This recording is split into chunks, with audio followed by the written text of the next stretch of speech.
오늘 주신 하나님의 말씀은 골로새서 4장 10절에서 18절입니다. 오늘 말씀은 골로새서의 마지막 부분인 끝인사 부분에 해당합니다. 그리고 이 끝인사 부분에는 누구누구가 무난합니다 라는 형식을 반복하면서 무난하는 사람의 이름이 많이 등장하는 것을 보실 수 있습니다. 10절에서는 아리스다고와 미가, 11절에는 유스도라는 예수, 12절에서는 에바브라, 14절에는 누가와 데마, 그리고 마지막으로 18절에서는 바울, 이렇게 여러 사람이 골로새 교회를 향해 무난하고 있음을 볼 수 있는 것입니다. 그리고 이렇게 누구누구가 무난합니다를 반복할 뿐만 아니라 그 후에 이어서 그 사람에 대한 짧은 설명도 덧붙이는 것을 보실 수가 있습니다. 예를 들면 11절에서는 유스도라는 예수도 무난합니다 라고 말하고, 이어서 그에 대하여 할례받은 사람들로서는 이들만이 하나님의 나라를 위하여 일하는 나의 동역자들이요 나에게 위로가 되어준 사람들입니다 라고 짧은 소개를 덧붙이고 있습니다. 마찬가지로 12절에서도 여러분의 동양인이요 그리스도 예수의 종인 에바브라가 여러분에게 무난합니다에 덧붙여 에바브라에 대하여 그는 여러분이 완전하게 되고 하나님의 모든 뜻에 확신을 가지고 서기를 기도하면서 늘 여러분을 위하여 애쓰고 있습니다 라고 짧은 소개를 덧붙이고 있는 것입니다. 그런데 생각해보면 이 골로새서는 골로새 교회를 향한 바울의 편지가 아닙니까? 보통 생각해보시면 편지를 쓰고 마지막에 발신자의 이름을 쓸 때는 보내는 사람, 그 한 사람의 이름을 적는 것이 보통의 일입니다. 그러니까 바울이 썼으니 발신자의 이름이 바울만 적는 것이 보통인 것이죠.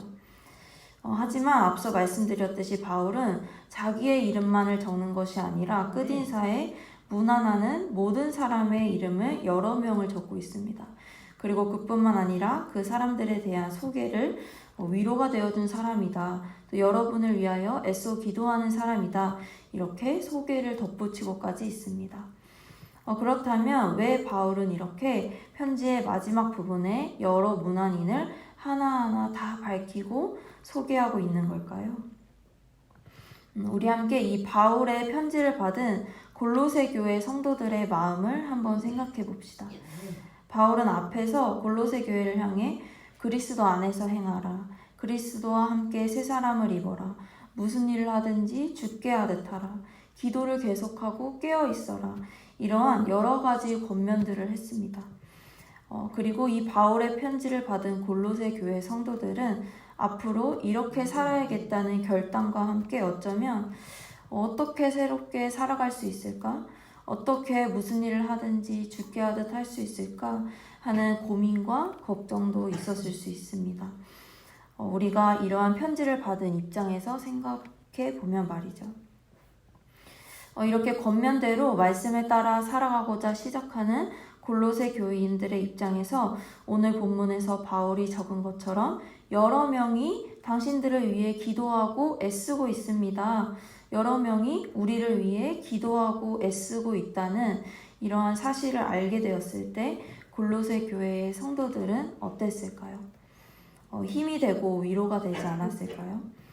이렇게나 많은 사람들이 우리를 위해 기도하고 무난하고 있구나 라며 힘과 격려를 얻게 되었을 것입니다.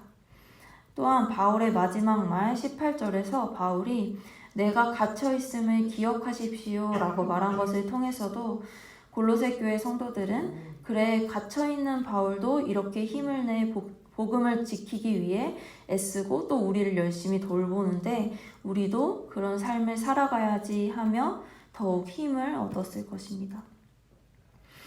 이렇게 바울은 골로새 교회를 향한 여러 명의 마음, 즉 공동체를 통한 위로와 격려, 영적인 지원들을 하고 있는 것입니다.